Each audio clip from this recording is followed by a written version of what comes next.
Okay, good day, everyone. My name is Daniel Piedra, and I'm your host for Book of Mormon Insights, a YouTube channel dedicated for sharing insights, testimonies, and overall experiences which we, as members of the Church of Jesus Christ of Latter-day Saints, have experienced in the day-to-day lives in which we live. Today, we explore Mosiah 7 to 17. If you like the video, hit the subscribe button and the like button to help get the word out. Each episode, I'll be joined by friends and colleagues from different parts of Canada and the United States who will join me in our roundtable discussion of the Book of Mormon.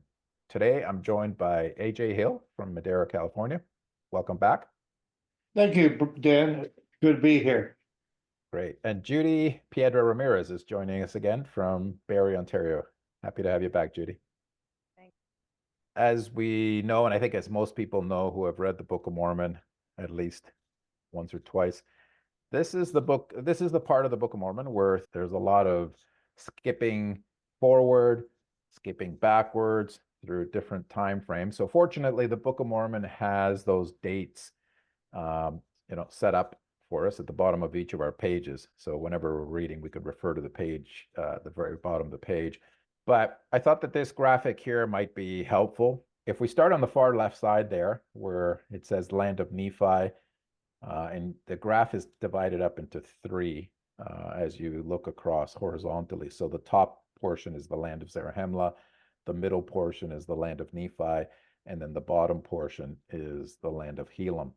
So we have, first of all, the Nephites under Mosiah the First, who, as you might recall, travel out of the land of Nephi, seeking a better place to live so that they can worship God without having continuous struggles with the Lamanites. King Mosiah I leads his people northward and eventually meets up with the Mulekites, and they form a society there and name the region Zarahemla, and the name comes from the person, the man who had been leading the Mulekites. And we also learned, and we talked about this already in the previous episode, that the Mulekites were another group that came from the old world, Mulek being one of the sons of King Zedekiah, who was taken when the Babylonians came and took Jerusalem. But he escaped, and some others obviously escaped with him, and so they came and also settled in the new world. So you have the Nephites under King Mosiah joining the Mulekites. And once King Mosiah the First comes towards the end of his life, he gives up the kingdom, gives up the reign of the people to his son Benjamin. And so last week we spent a fair amount of time talking about King Benjamin and his great discourse and how he taught the people about the coming of Jesus Christ and the atonement and our role in all of that. Benjamin hands over the kingdom eventually to Mosiah II as we move across in the diagram there. But as prior to handing off that kingdom to his son Mosiah II, Zeniff takes a group of people and heads south to the land of Nephi to try to reestablish, I guess, ownership of some of the original land where they had first come into the new world. Now, back to Zeniff. Zeniff was an individual that we're going to talk about today, because this is really where our readings start today. So Zeniff heads south. He does establish ownership of part of the land of Nephi, strikes up a deal there that we're going to talk about today. Eventually, he's a righteous man. He's a righteous king. Eventually, he gives up the kingdom to his son Noah. Noah is not a righteous man. And as a result, the Lord sends a prophet by the name of Abinadi, who we see there in the box directly above Noah. Abinadi comes and essentially calls him and his people to repentance. And we'll talk about that today as well. Eventually, Noah is done away with or pushed out. And he and his followers, his priests, go seek refuge in the land of Helam. Another breakout group from that Noah reign is Alma. Alma was one of the priests of Noah, but he's one who actually, I guess, is awakened to the unrighteousness of his people. And so he takes a number of followers, and he also separates himself into the land of Helam. He seeks refuge there and establishes the church, which is a really important point for the remainder of Nephite history. We'll talk about that later. So if we go back up again, after Noah, Noah's son Limhi takes over. And by this point, Limhi, they have their own reign of certain territory, but they are still living under the watchful eye of the Lamanites. And so he sends scouts to try to find the people of Zarahemla. And so he sends out these scouts and they get lost, basically. They don't find Zarahemla, but they do find the Jaredite ruins, the ruins of an older civilization. And as proof of what they find, they bring back 24 plates of gold, which contain what we will know of later as the Book of Ether from a prophet, one of the last prophets of the Jaredite people. And so he brings that back. By this point, Mosiah II, back in Zarahemla, has grown concerned about that group that left originally, Zenith, because they never heard anything about them, but yet several generations have passed. And so he sends a group led by a man by the name of Ammon to go and search for them, and he does find them. By this point, of course, Limhi is now the king, and eventually he helps them to bring them back to Zarahemla. Alma and his people down in the land of Helam also find their way back. And so on the far top right-hand corner there, you see that all Nephites are now reunited back in the land of Zarahemla. And so that is essentially what we're reading about this week and into the next week's series of readings. But it, as you can imagine, involves a lot of back and forth in terms of timelines. That's the big picture of what is happening in the first number of chapters of the Book of Mosiah. A lot of different movement of people. But in the end, we're going to have all of those Nephites who have been somewhat scattered into different regions coming back together and reuniting under King Mosiah II and Alma. And that will take place in the next series of readings.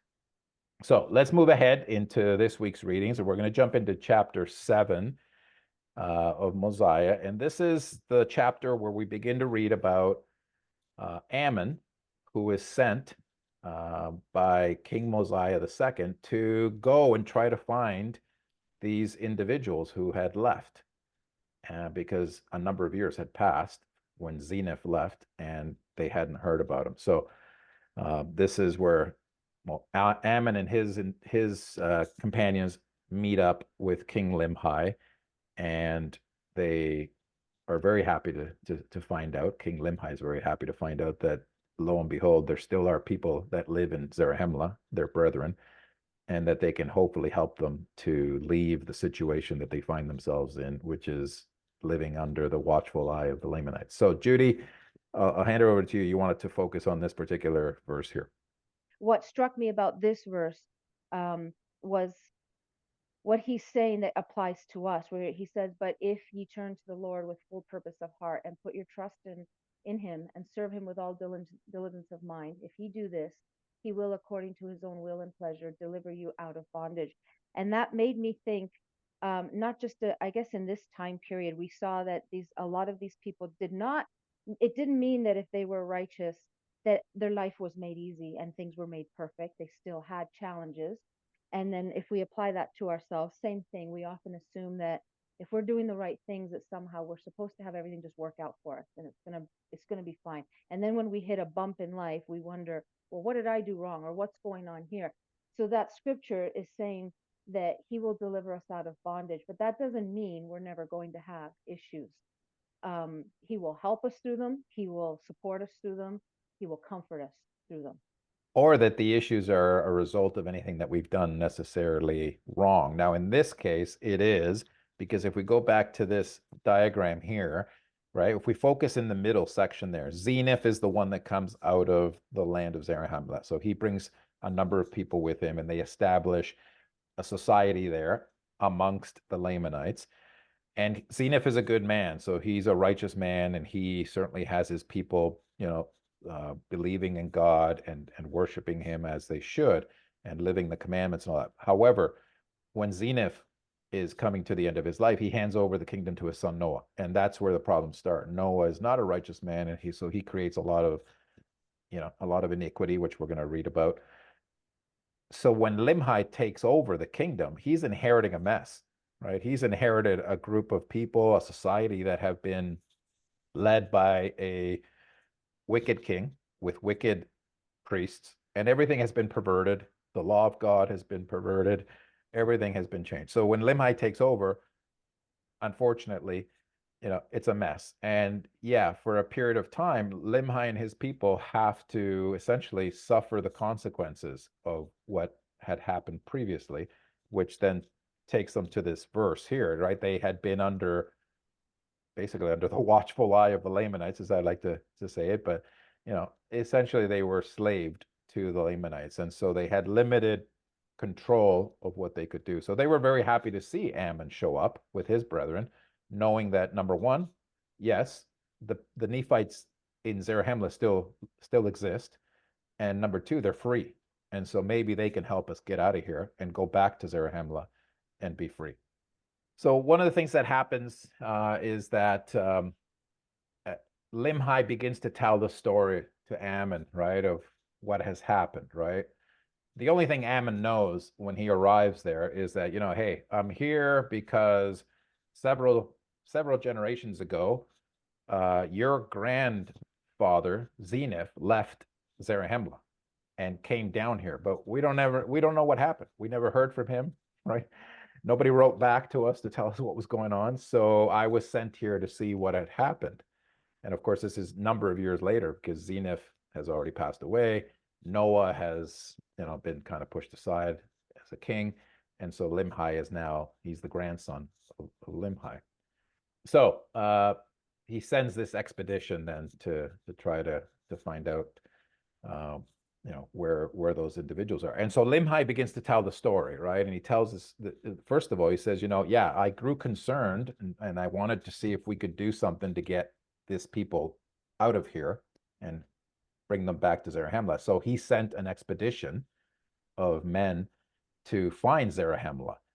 And they're the ones that get lost, right? They go out and they're trying to find Zarahemla and they get lost, but they do discover 24 gold plates, and they also find some swords, and they find some other, bits and pieces of warfare that clearly show that there had been another group of people that had been decimated, right? And they're no longer around. But they bring back these 24 gold plates, which are written in a different language, as proof that, hey, this is something that we found, right?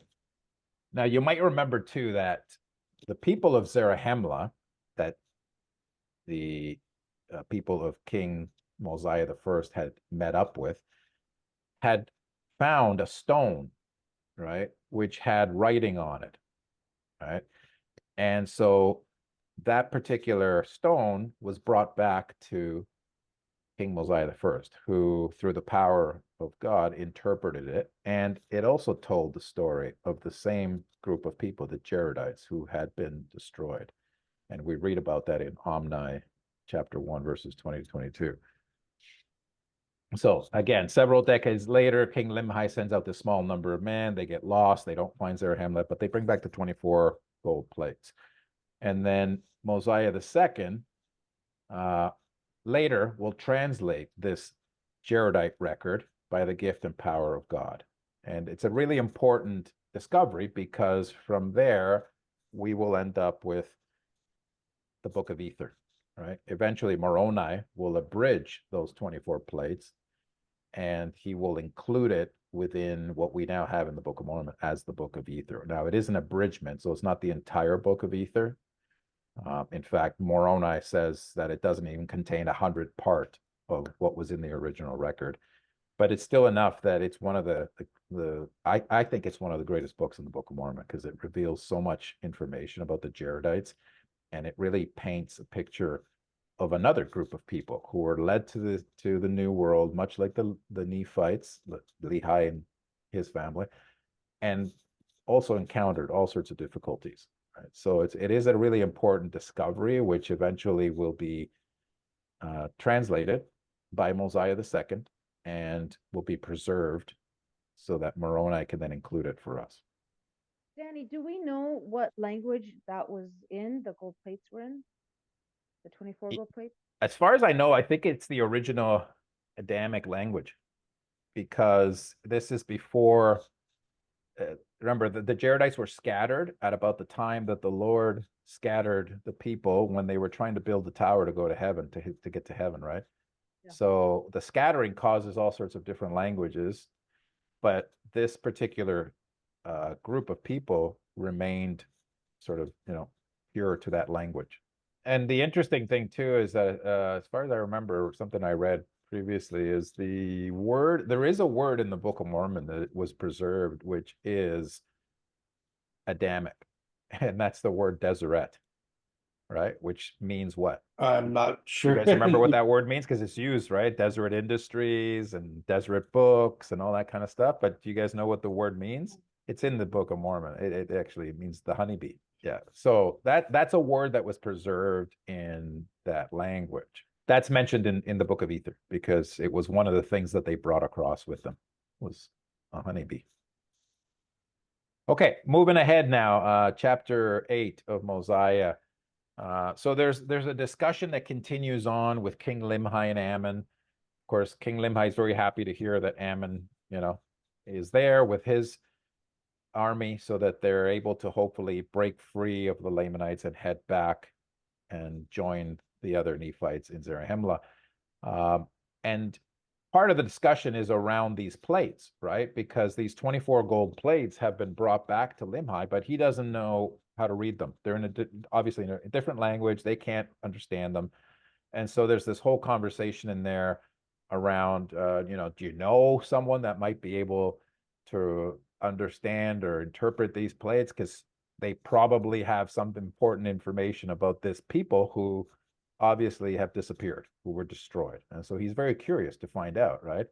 As I guess one would be if you found 24 gold plates that had writing in it and you couldn't read it. You'd want to know what's the story about, right?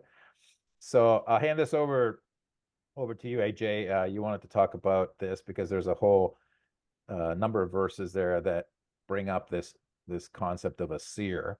Well, thank you very much. Verse 1, and the king said that a seer is greater than a prophet. Do you remember who the king is in this? King Mosiah II.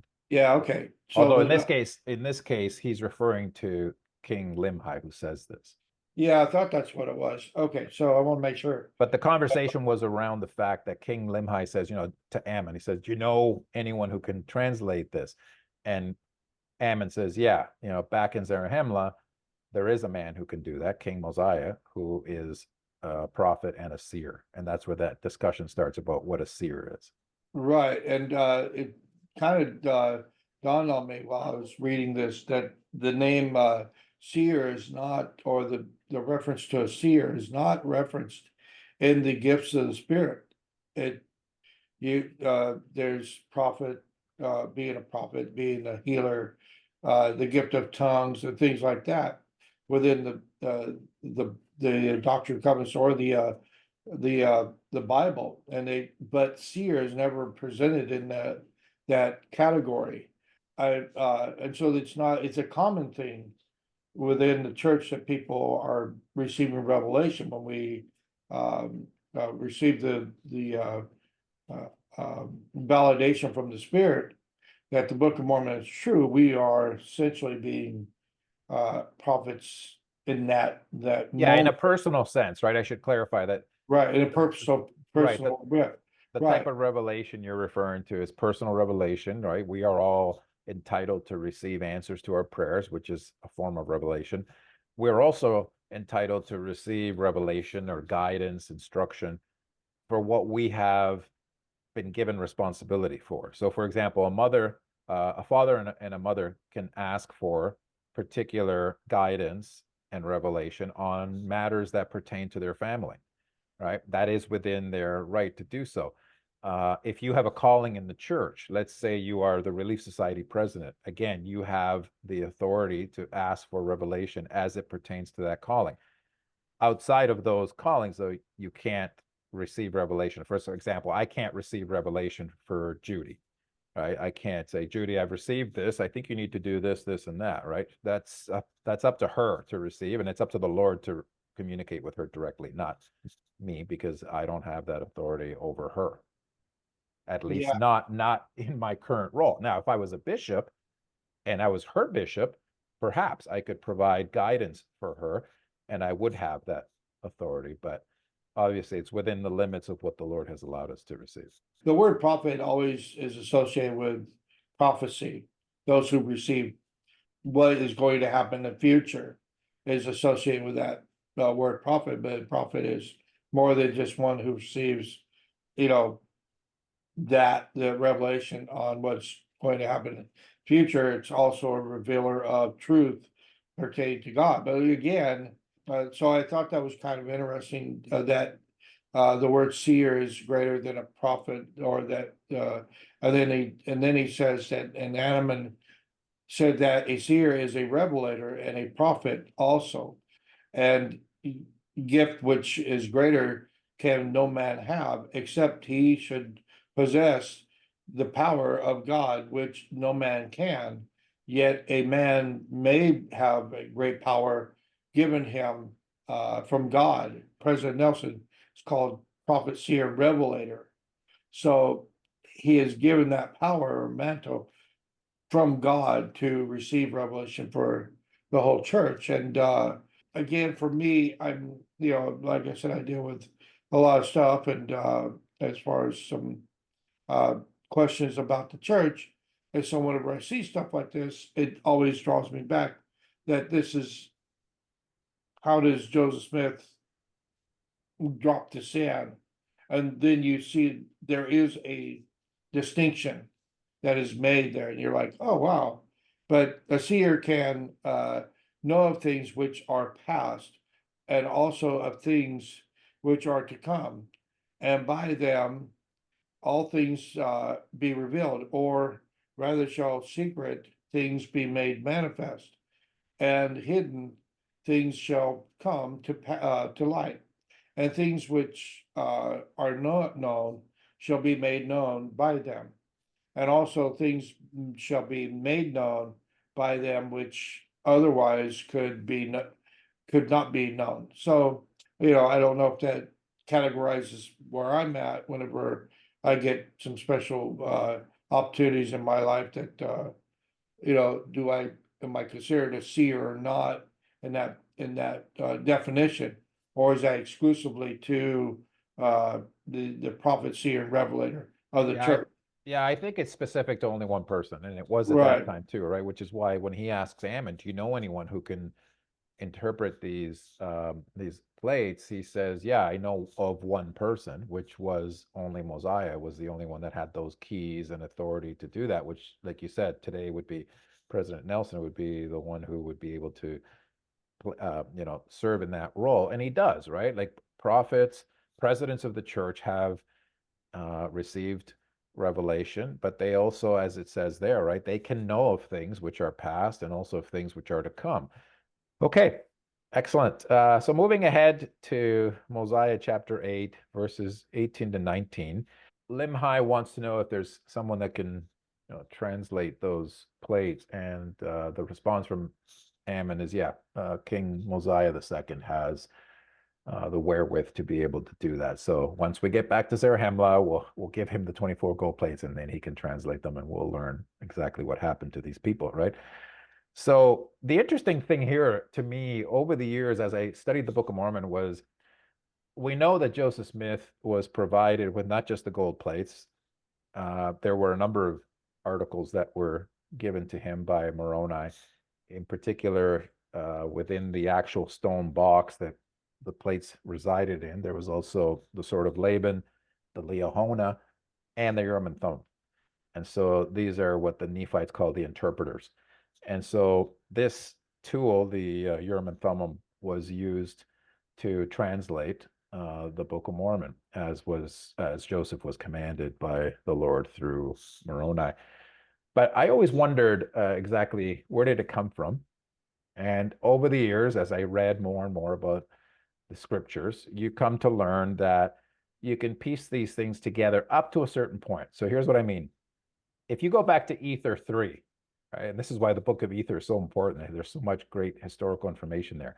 So the book of Ether brings us to a man by the name of the brother of Jared. All right, it's interesting that we don't have his actual name. He's referred to simply as the brother of Jared, one of the Jaredites who traveled. That's why we call them the Jaredites, right? He was sort of the lead person for that group. Anyway, in chapter 3, verses 23 to 27, we read about this interaction between the brother of Jared and the Lord. And verse 23 says, "And behold, these two stones which I will give unto thee, and ye shall seal them up, and also with the things which ye shall write." So he's commanded to write a series of prophecies. And then in verse 24 it says, "For behold, the language which ye shall write I have confounded, wherefore I will cause in my own due time that these stones shall magnify the eyes of men these things which ye shall write."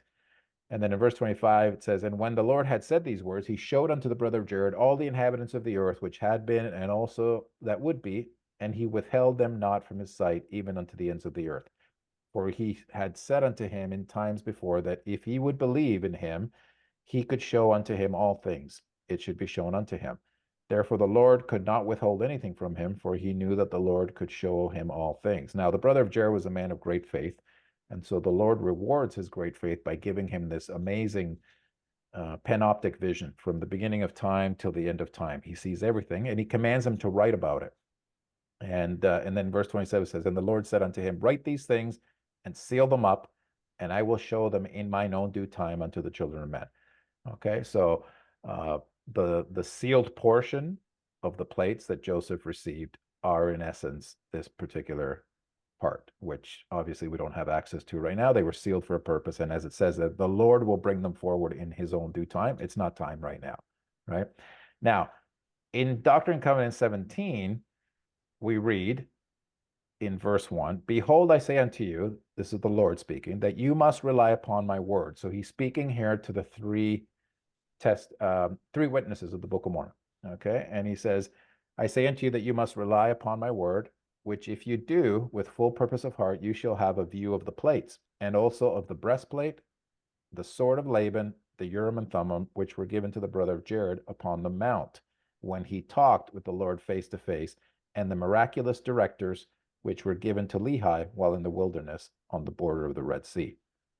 Okay, so it's very clear in Doctrine and Covenants 17 that the Urim and Thummim that Joseph receives is the same one that the Lord himself gave to the brother of Jared, right? Then in Omni 1 is where we read about that stone that is brought back to Mosiah the first, right? Where it says, "And it came to pass in the days of Mosiah the first, there was a large stone brought unto him with engravings on it, and he did interpret the engravings by the gift and power of God. And they gave an account of one Coriantumr and the slain of his people. And Coriantumr was discovered by the people of Zarahemla, and he dwelt with them for the space of 9 moons." Now, who's Coriantumr? Coriantumr was the last Jaredite. Okay, so you put all these pieces together here, and what we know is clearly that the Lord gave the Urim and Thummim to the brother of Jared. The brother of Jared used it for different purposes. It was passed on. And at some point, it probably makes its way to Mosiah the first. And all we know now, when we're back to the story of Limhi and Ammon, is that there's a reference there that Mosiah the second has these instruments, that he can use them to translate these 24 plates. The million-dollar question I always had, and a lot of people do, is how did it get there? How did it get to the Nephites? Right? Because it's the same one that eventually makes it all the way to Moroni, which Moroni then places in the stone box. That's the part that's never been answered, right? We don't have that information. We don't have that connection of how did it get from the Jaredites to the Nephites. We don't know, because in the Book of Mormon, it doesn't have that information. However, there's a book that's been written by Don Bradley, who's probably one of the more well-known historians in terms of some of the different aspects of church history, in particular, the lost 116 pages. And again, remember, the lost 116 pages contain the book of Lehi, which we've lost, right? However, he has a presentation that you can look up online. You can find it written on the websites, or you can find it as a YouTube presentation called Piercing the Veil, Temple Worship in the Lost 116 Pages. And in that presentation, he talks about a lot of stuff, right? That bits and pieces that we've lost in Lehi, in the book of Lehi. Now, how do we know about them? Because we don't have the book of Lehi anymore. So how do we know we've lost these things? Well, he refers to this thing called echoes of the book of Lehi. These are like little bits and pieces that we have to piece together like the detective, right? So for example, Mosiah chapter 11:13, which we just read this week. You'll remember this scripture, right? It describes the construction efforts of King Noah in the land of Nephi. And it's a passing reference to a, quote, the hill north of the land Shiloh, which had been a resort for the children of Nephi at the time they fled out of the land. So it refers back to this particular hill, which had been a sort of this area of refuge for the Nephites when they first left the land of Nephi. Yet we don't have that anywhere. It's not written anywhere in our current Book of Mormon. So, logic would say that was probably detail that we lost, right, in the 116 pages.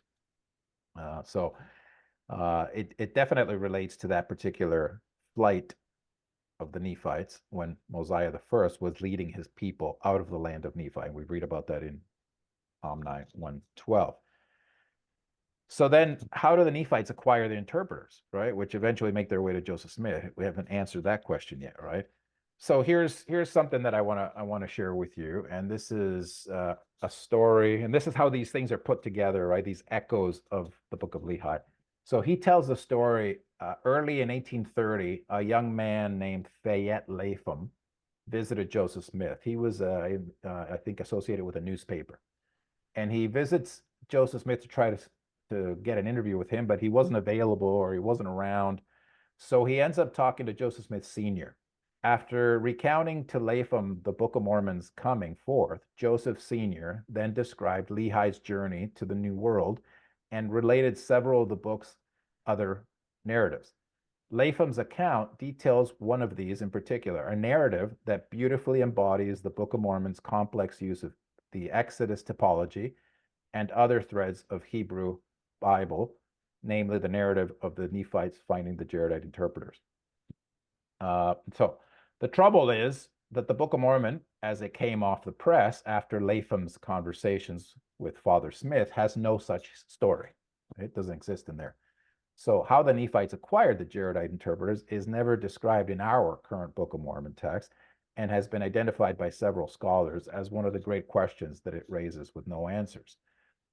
They are just there in possession of King Mosiah II before Limhi's people find the 24 Jaredite plates. So in the story of Latham, he recounts it from Joseph Smith Sr., is that sometime after the people have arrived in the New World, they're traveling and they're being led by the Liahona.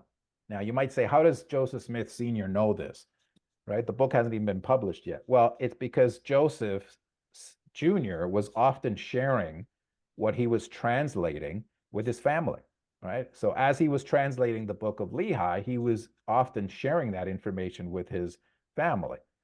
And so Joseph Smith Sr. would have remembered this, right? So he tells a story about a particular time when the Nephites are being led in the New World. They're traveling and they're being led by the Liahona. And the Liahona leads them to this strange object. And the guy who finds it doesn't know what it is. Now, we don't know who it is exactly, right? So they have a tabernacle. There's a reference to a tabernacle, which shows us that they're probably in between building temples, right? They're using this temporary tabernacle, much like the people of Moses did. And basically, the individual, takes this object to the tabernacle, and immediately the voice of the Lord asks him a question, presumably from behind the veil, covering the Holy of Holies, where the Lord's presence was understood to dwell. And the voice asks him, "What is in your hand?" And Latham says, the man responded that he did not know, but that he had come to inquire.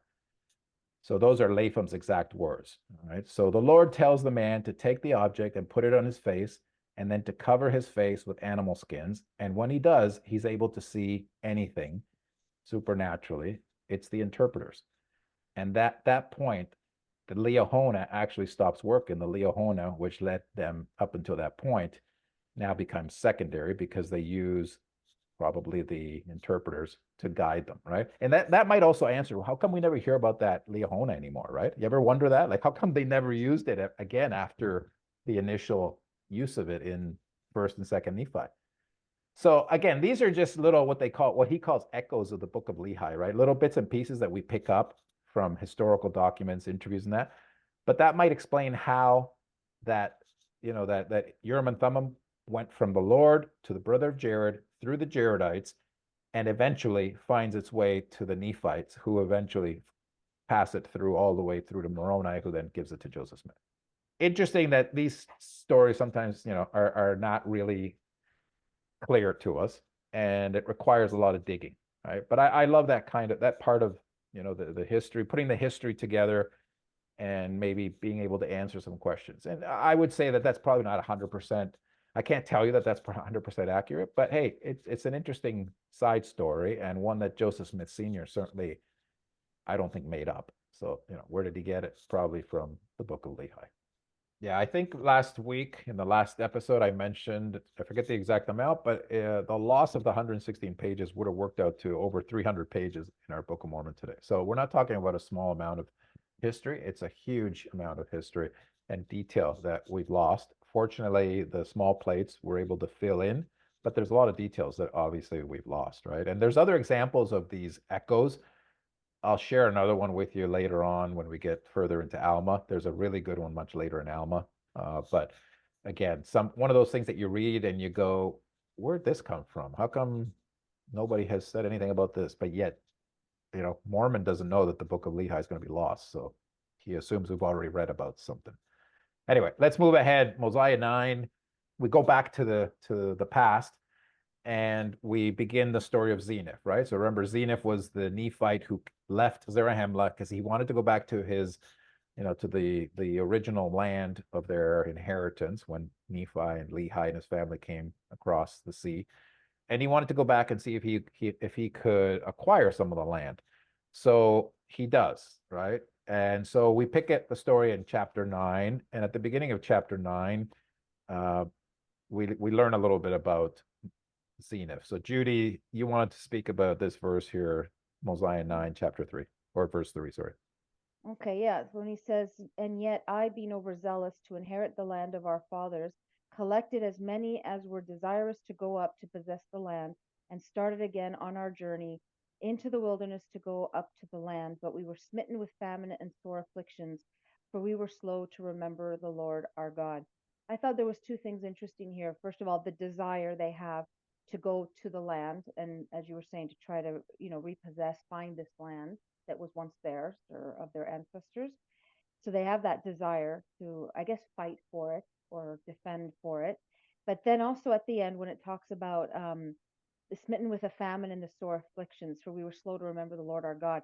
And even though Zeniff admits that, he had made mistakes, kind of put them in this situation where they were now dealing with these challenges, I still think it's interesting how, whether of our own doing or not, the Lord always has a way of bringing our focus back to Him. But it's not always as a punishment or anything, it's just a way to redirect our focus. Why do you think he uses the word overzealous? What do you think that implies? Well, I think that he was just sincerely and, even humbly, that he just had a genuine desire to go back to the land of his fathers, right? Right. I guess to have it, to be a part of it, to see it again, any of that, which I think you and I relate to that in the sense that we have that desire to still see and be a part of the land that we were born in, that is part of our culture and part of our language. So I think it was just, often I think when we're overzealous, I don't think it's a bad intention thing. I think people are just always um, humbly overexcited, and they just overdo it, and they might be Yeah. what's the word I'm thinking of, impulsive, or they might be just kind of, let's just go for it, and then maybe not think certain things through, and that might get them into some challenges or whatnot.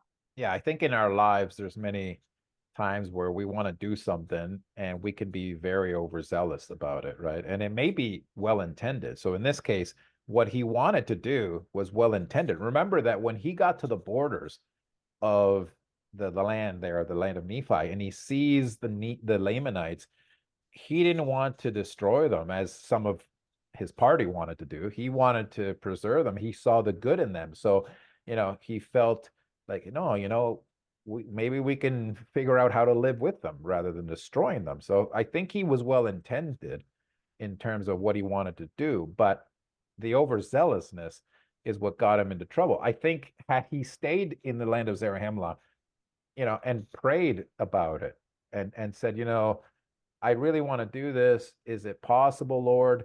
The Lord may have granted him the opportunity to do it, but maybe at a later date or maybe through a different circumstance that would have prevented them from falling and going through the challenges that they had to, because there were a number of, again, they went through 3 different kings here, right? Himself, Noah, and Limhi before they were able to get themselves out of that issue that they had gotten themselves into through his overzealousness.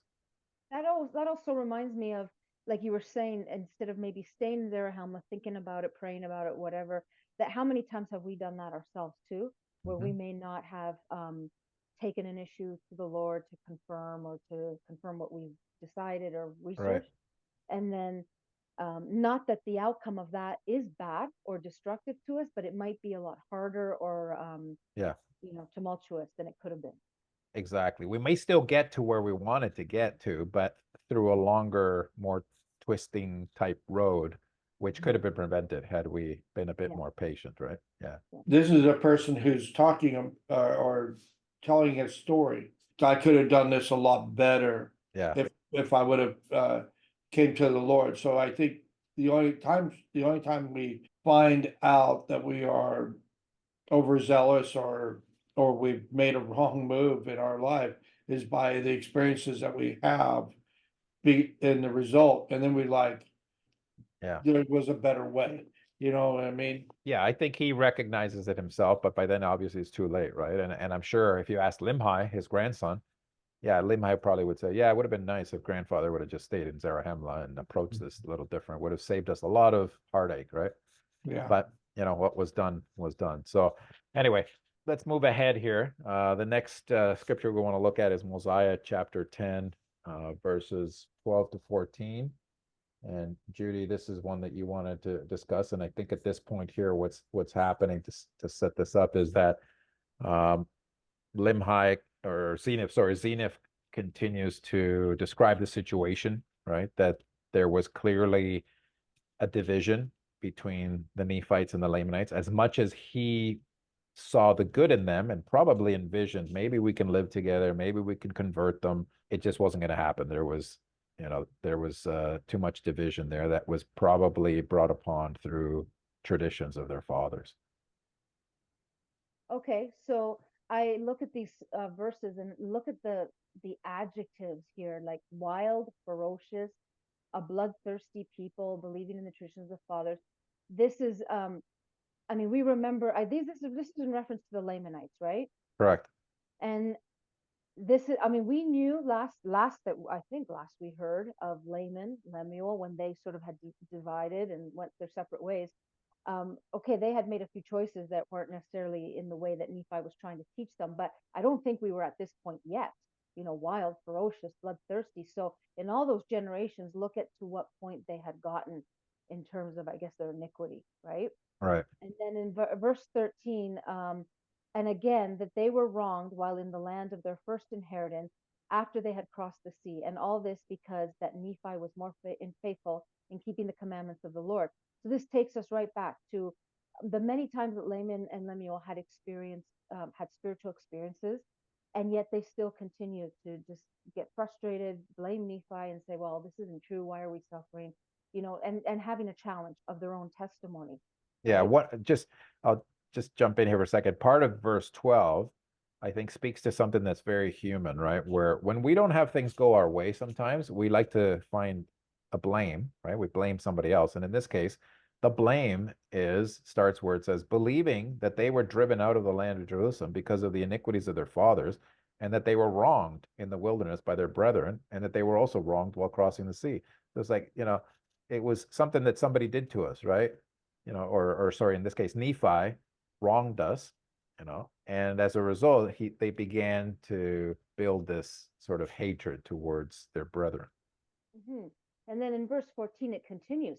His brethren were wroth with him because they understood not the dealings of the Lord. They were also wroth with him upon the waters because they hardened their hearts against the Lord.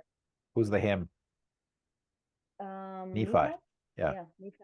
Right. So I thought of two things there, and with what you had read at the end of verse 12 there, I was thinking, first of all, it's sometimes when we're not happy with the way things have turned out because it didn't go our way, we sometimes can very easily become victims instead of sort of humbling ourselves and saying, okay, maybe there's a reason, and maybe I need to rethink my position here. We sometimes fall into the trap of becoming victims. It's not me, it's someone else, right? I was done hard by. I was the one persecuted.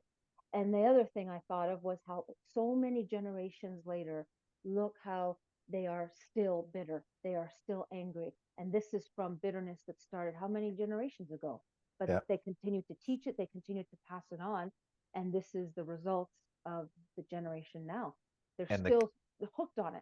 Yeah, and the key there is that they're still teaching it, right? The parents are teaching this to their children, and their children now teach it to their children, and it just continues forward with these, so-called interpretations of what really happened, which are wrong. And how many times does that happen in life too, right? Where parents believe something and they pass that on to their children, and their children continue on with the same ideas, same philosophies, not really having asked themselves, I wonder if this is really true, right? Sometimes they do reach that point where they go, that whatever mom and dad taught me, I know that that's not really accurate, but this is one case where, not enough people questioned it, and they just kept this hatred moving forward based on that narrative.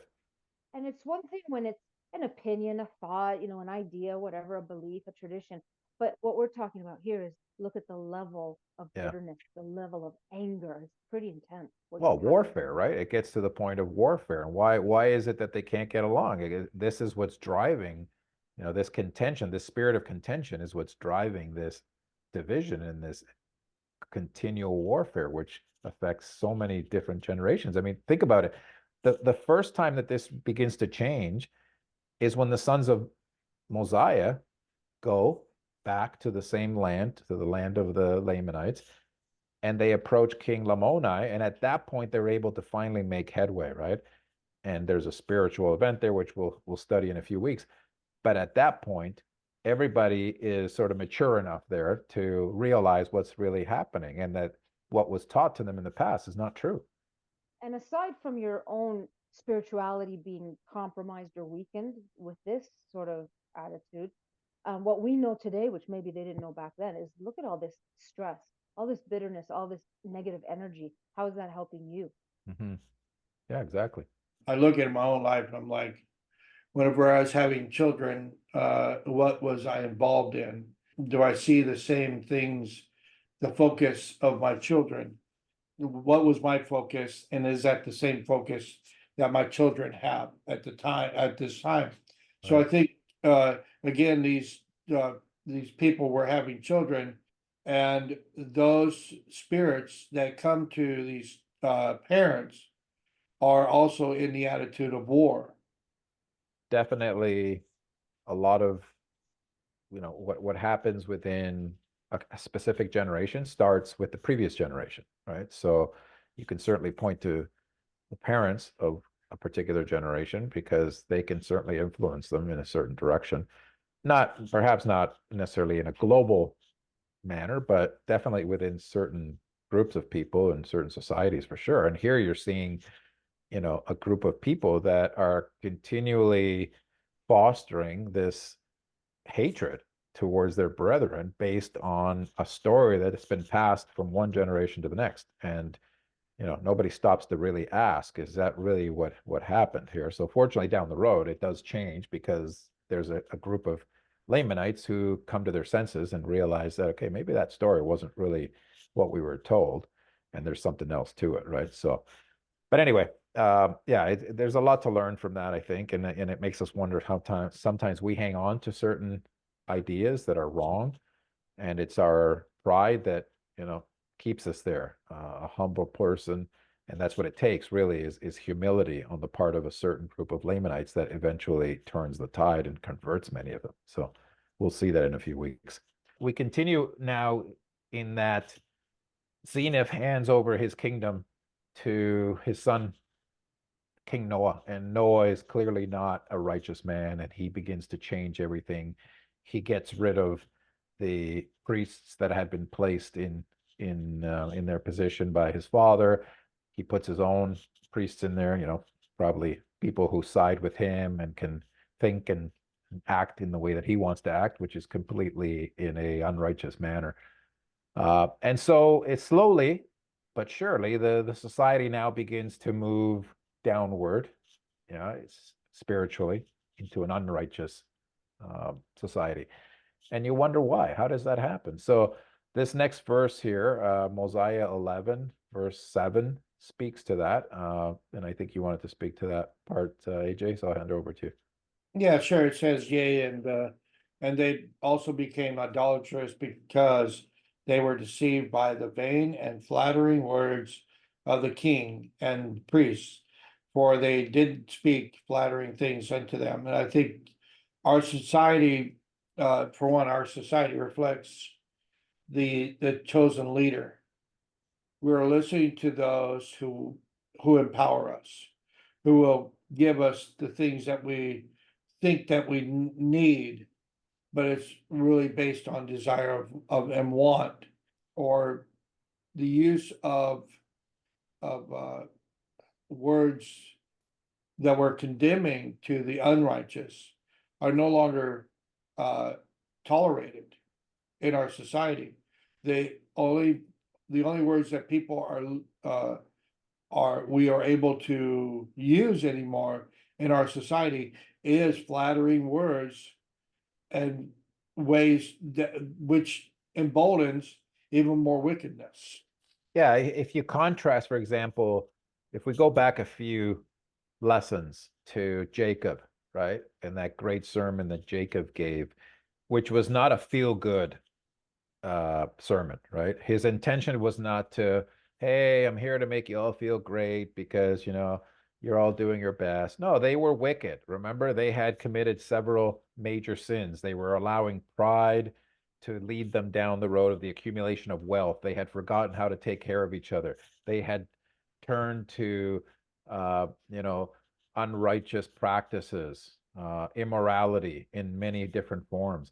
And he came right out and told them what was going on, right? It wasn't to make them feel good about it. It was to make them feel like, hey, this is what's going on and you need to do this. And if you move forward to King Benjamin is very similar, right? He tells them what they need to do and he humbles them, right? They all reach a point of very deep humility where they realize their nothingness, right? That they are no more than the dust of the earth, and yet they feel that humility and that need to make a covenant to follow God. Contrast that with what King Noah is doing, which is basically just feeding off of the vain and flattering words that people want to hear, right? And allowing people to do whatever, So yeah, it is very similar to what we see in the world today, right? Yeah, I was just thinking about a situation of my wife's where she works at a school, and again, this one child seems to be disruptive to the faculty there because she seems to have a way to present a story to her mom, and the mom comes and it's intolerant of the faculty. But one day the child was asking my wife a question about being a aide, and she's a fourth grader. She wants to come to like the TKers or the kindergartners to help with the class. And she's like, "Hey, can I be a part of this?" And my wife straight up told her, "I don't want you in the class." And she says, after I told her that, the next day she came to school, and then she was in the cafeteria, and being just as pleasant and kind, and for 2 days she was like this. I haven't heard from, and this is just last week, but I haven't asked any updates on it.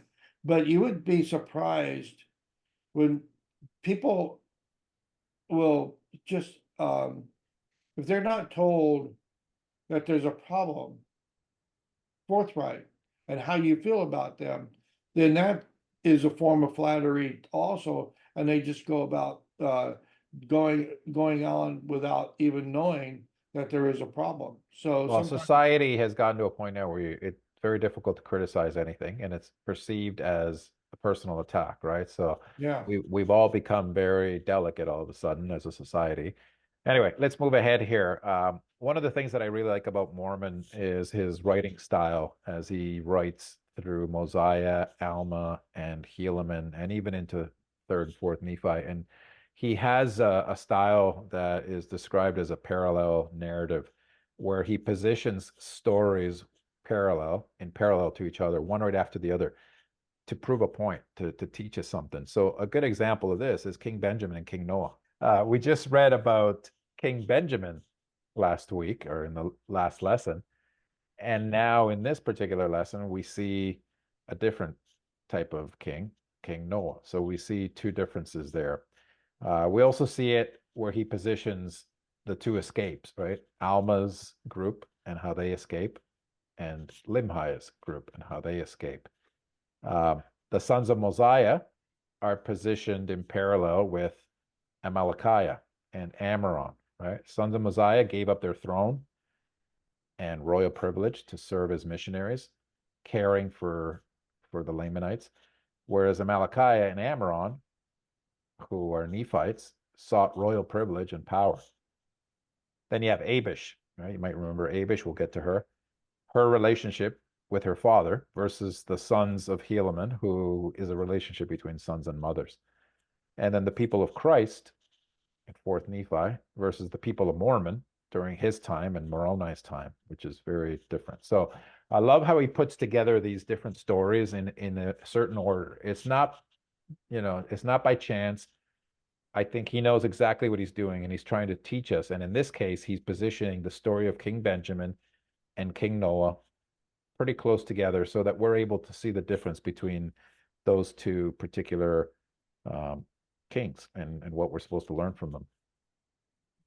I just love looking at the complexities of the Book of Mormon and saying to myself, wow.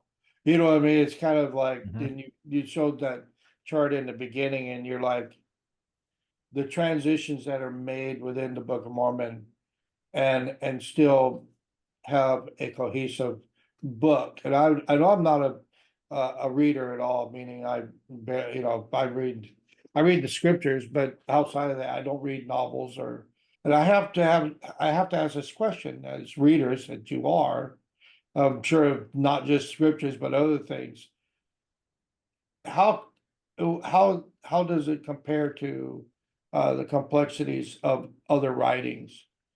You know So that. Judy's probably the better one. She's an English teacher and Mhm. delves into literature way more than I would. But I don't know. Do you have some thoughts about that, Yeah, Judy? that's a very good point, actually, because I think you're very right about that. I think if you look at different writings, even if we were to look at writings around the world over the ages that have been written by what is considered very good writers, I think it would be very parallel to the best of them in terms of my emphasis being English, literature, obviously. Um, you can go back to the type of literary devices that are being used in older works, modern works. You see them in the Book of Mormon, and in terms of developing like plot and how they, like you were just talking about parallelism. Yeah, I think you're definitely right. It's there. This is well written, and I can't remember. It was that thing I sent you, Danny, about that YouTube that was written by or done by that person where they compared it to Shakespeare's writing and Dickens' writing. Hmm? Right. So there's another example. It's a very, very interesting YouTube. I forget the podcast that guy does, what it's called, but he spent that episode comparing some elements, including speaking two experts that were not members of the church, but were one was a rabbi, another one was another literary expert in a university, Mhm. who have also said, yeah, you look at certain elements, definitely. This is Yeah. not just Isn't that fictional. Book of Mormon Central that's running Yes, that? yes. Yeah, and I can't Yeah. remember his name. Yeah, it's on their channel probably. See if Yeah. you can find it. It's one where he compares it to Shakespeare's writing and then Dickens as well. Mhm. And very interesting the people he speaks with as well and what they have to say, considering, you know, they're not members of the church. This isn't about trying to promote the validity of the Book of Mormon. They can definitely, they've even looked at structures of words and I think even sentence structures. The way they did it was amazing when you look at that episode. And the experts have said, yeah, this is not just written by, you know, some Yahoo that had no, you know, a little journal that had nothing better to do. Very well written. Yeah, there's something that comes up a lot in the different videos that are where you analyze the language and the structure of the Book of Mormon, and it's a chiasmus. I think that's how you pronounce it, chiasmus, which is defined as a literary device in which words, grammatical construction, or concepts are repeated in reverse order. And this is very typical of how the Jews at the time wrote. And it's all over the Book of Mormon. It is seriously all over. If you do a Google search for it, or you look up some videos on YouTube, you will find a lot of information, which again shows how things are written in that particular style.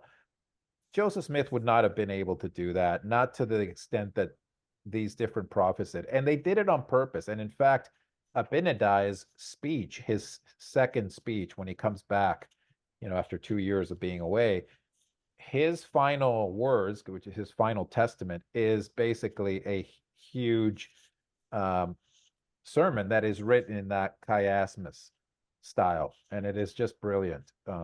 You know, so that's something else that, you know, if you're into language and you like structure of language, just Google that because there's some spectacular examples of it throughout the entire Book of Mormon. There's so many other literary devices throughout it. Like there's dualism, there's symbolism, there's simile. It's just like you said, so much of it. Yeah, there's so many levels, and the more you get into the study of the Book of Mormon, the more you begin to discover these things, right? You may have heard me give that example. I borrowed this from Joseph Spencer, great professor and scholar of the Book of Mormon at BYU, and he gives this you know, the story where he says, you know, the Book of Mormon is sometimes like a sports car, right? We buy this sports car and we stick it in the garage and we don't use it. We're scared to use it. We're scared to take it out and try it out and see what it can do.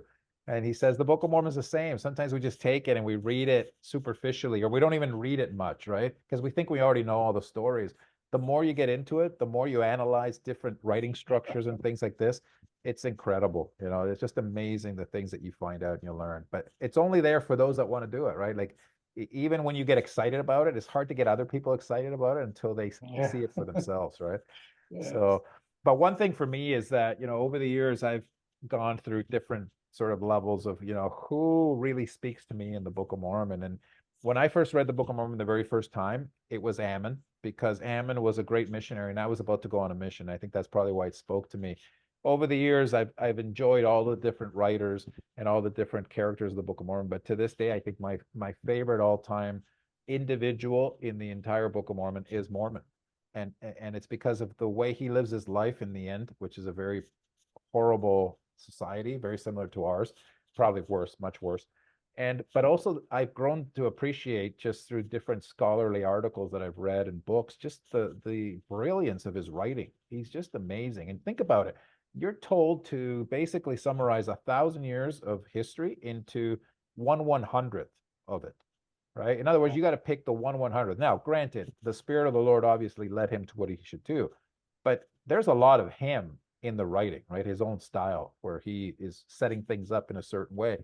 And I think it's brilliant. And this is another example right here, right? Where he compares King Benjamin and King Noah, right? It's not by coincidence that these two stories appear side by side almost, right? Because he wants us to see the difference in the two kings, right? And so I'll go through these really quickly. King Benjamin's purpose is to bring people to Christ, while Noah leads his people away from Christ. Right? There's great joy in Benjamin's people that comes from the teachings of their righteous king, whereas the sore afflictions of Noah's reign, were the fruits of his evil leadership, right? Temples are approached very differently by the two of them. In the book of Mosiah, Mormon points out striking differences in temple worship between the peoples of Benjamin and Noah. So the temple was Benjamin's peoples, where they took the firstlings of their flocks, that they might sacrifice burnt offerings, that they might give thanks to the Lord. It was also where they gathered to learn the mysteries of God from their leader.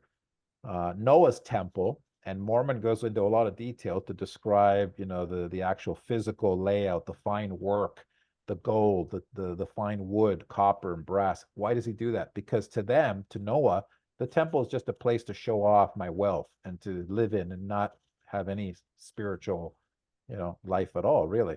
So Mormon does a great job of reducing Noah's temple to an empty expression of worldliness, right? This is just a place filled with luxuries and rich, metals, but it doesn't do anything in terms of spirituality, right? Conflicts with the Lamanites are approached very differently, right? Benjamin gathers together his armies and he stands against the Lamanites himself. And he also fights with the strength of his own arm and with the sword of Laban in the strength of the Lord, that they did contend against their enemies, right? King Noah, his reign brings about the collapse of his kingdom. In the final moments of his rule, he spinelessly flees to false security of his tower to escape being slain by Gideon. So he's a coward, and he never goes before his troops to lead them to battle for their well-being. The succession, right? Righteous leaders like Adam, Joseph, Moses, they gather their people together to leave them a blessing and to ensure the peaceful passing of authority. We see that between Benjamin and Mosiah the second. Noah doesn't do that at all, right? Instead, his son Limhi is appointed king by the people after his father's kingdom has collapsed. And so Noah's reign brought about his people's bondage, while Benjamin's son rules without conflict. Sermons are approached very differently, right? Benjamin's tower discourse and Abinadi's moving testimony are very powerful. The common theme in these sermons is the atonement. Each king, however, takes a different role in the two sermons. Benjamin delivers the first one himself, while Noah hears about it from a prophet and rejects it. There's physical labor and service, right? King Benjamin labors with his own hands among his people. He states, I have labored with mine own hands that I might serve you, and that ye should not be laden with taxes. All right, there's a novel concept. Conversely, Noah would not labor with his own hands. Instead, he spends his time in riotous living. He lays a tax of 1/5, which really doesn't sound that bad, actually, especially in Canada. We pay way more taxes than 1/5, but I guess back in that day, it was still pretty bad. And all of this he takes to support himself and his wives and his concubines, right? So I love this phrase. They were supported in their laziness, right? People supported his laziness. The written word, again, another interesting difference here is how the two kings perceive and use the written word. Benjamin was very careful to teach his sons to read the sacred records. And he caused that they should be taught in all the language of his fathers, that thereby they might become men of understanding, and that they might know concerning the prophecies which had been spoken. The priests under Noah's direction developed a completely different attitude towards the written word. For them, it was a skill to be used for profit. And the prophets, Benjamin made good use of prophets while Noah abused them. Right? Benjamin put down false prophets, false preachers, and teachers among the people. Benjamin carefully cultivates feelings of respect for the Lord's chosen messengers. And yet Noah seeks the life of both Abinadi and Alma. So different approaches for sure in terms of how Mormon positions those two and what he's trying to teach us in terms of the difference in the two kings. The last thing for today is something that I picked up from a couple of sources, but in particular, I put the source at the bottom there. John Welch, Greg Welch, and Jasmine Jimenez Rapley. They wrote an article called Did Abinadi Prophesy Against King Noah on the Day of Pentecost?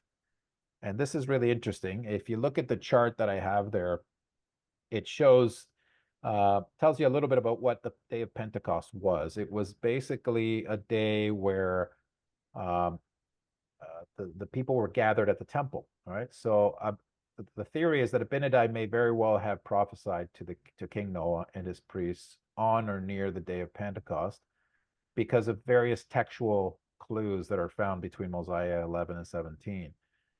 Pentecost in ancient Israel was a 3-day festival in May, celebrating the new wheat and the bounty of spring. It was also a time for carefully listening to and celebrating the law of Moses.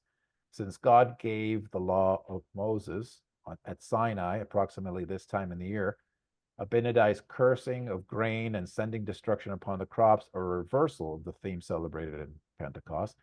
And ironically, at the same time when the priests should have been venerating the law, Abinadi rehearsed to them the 10 Commandments and chastised them for not keeping it. So these and other clues listed in the chart there further evidence attesting to the Book of Mormon's roots in ancient Israel. So there's a very good chance that they were celebrating the day of Pentecost, which again is a time to remember the law. And of course, what does Abinadi do? He has to reiterate the 10 Commandments to them because clearly they're not understanding them, right? And just like Moses, Abinadi's face is also filled with the Spirit to the point where his face shone, right, with brightness.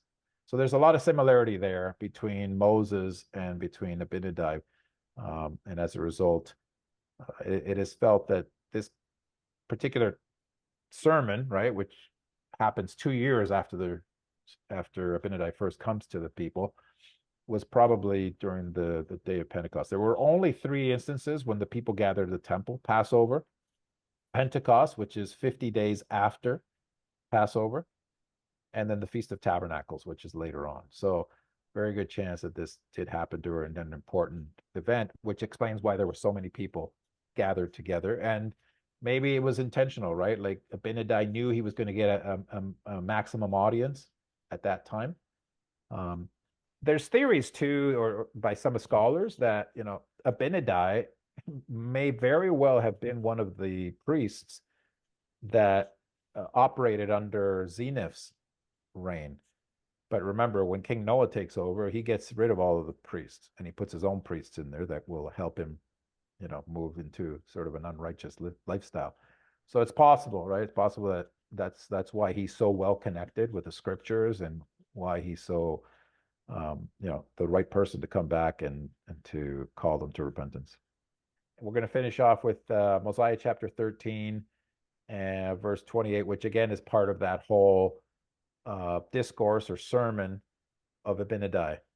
Yeah, and the reason I bring this one up is, again, when you have discussions that are with those that are not members of the church, they usually bring up the idea that they'll bring up the scripture in the Book of Mormon. It says that we are saved by grace after all that we do. But it's not the only thing written in the Book of Mormon when it comes to the question of grace and the law. And again, here you have, if they would just read further into that chapter where that is brought forth, they'll understand it's under the law of Moses that they are speaking of, and in the future, then it'll all be put upon Jesus Christ. But here again, Abinadi is reemphasizing this because again, the Noah and his people are not following the law. But even when they're following the law, they're really following it in vain and in riotous living. But it says, and moreover, I say unto you, now salvation doth not come by the law alone. And were it not for the atonement, which God himself shall make for the sins of and iniquities of his people, that they must unavoidably perish, notwithstanding the law of Moses. So I thought, there's a lot more to what Abinadi is saying, but basically he's reemphasizing that we are looking forward to Christ, a Messiah. Yeah, the ironic thing here is that, the priests of Noah are pretty pretty confident that they are living the law of Moses, right? And so they see Abinadi as a threat to them. First of all, the scripture that they quote from Isaiah 52 references prophet that will come and bring glad tidings. And so obviously Abinadi is not bringing glad tidings. So they see that as an issue there. He's not abiding by the way a prophet should behave. But of course, they've completely corrupted their practice of the law of Moses so that it suits their lifestyle. And yet, as Abinadi says, you profess to live the law of Moses. And he even says to them, you are priests and you pretend to teach these people, and you don't clearly know the law of Moses. So yeah, he sets them straight. He obviously leaves his final testimony, making sure that they understand what the proper interpretation of the law of Moses is. And I think this verse that you've shared here is very clear, right? That the salvation does not come only through that law, because that law of Moses was only intended to bring people to Christ and to prepare them for Christ. Abinadi does a great job, as does Benjamin, of really emphasizing Jesus Christ, that he is at the center of salvation, and everything else is just, bringing us to him. But in the end, without the atonement of Christ, none of us will be saved. So, yeah, good one, good scripture to share there for sure. Anyway, this brings us to the end of our session for today. I want to thank the two of you for participating and sharing. There's so much in these chapters. The storylines obviously do go back and forth in time. And so it really requires a careful read. It's not a part of the Book of Mormon that you can read very quickly, because you need to get those timelines kind of straight in your head. But once you do, it makes a lot of sense, right? Mormon is trying to share the experience of three different people, three different groups of people, and how he brings them back together, which is what we're going to read in the next set of readings. How Alma organizes the church, brings them back to Zarahemla, and from that point forward, the church is no longer, or the belief in God is no longer governed by politics, right? It's not governed by Nephites and Lamanites. It's governed by those who wish to be a part of the church, and not unlike our world today. So regardless of who they are, regardless of where they come from, the church becomes very diverse, and just like it is in our world today. And so it's a wonderful part to be able to study in the next couple of weeks. So we'll leave it with that. Thanks to both of you. And Thank you very much too, Dan, for bringing this together. yeah, absolutely. We'll see everybody back together in a few weeks.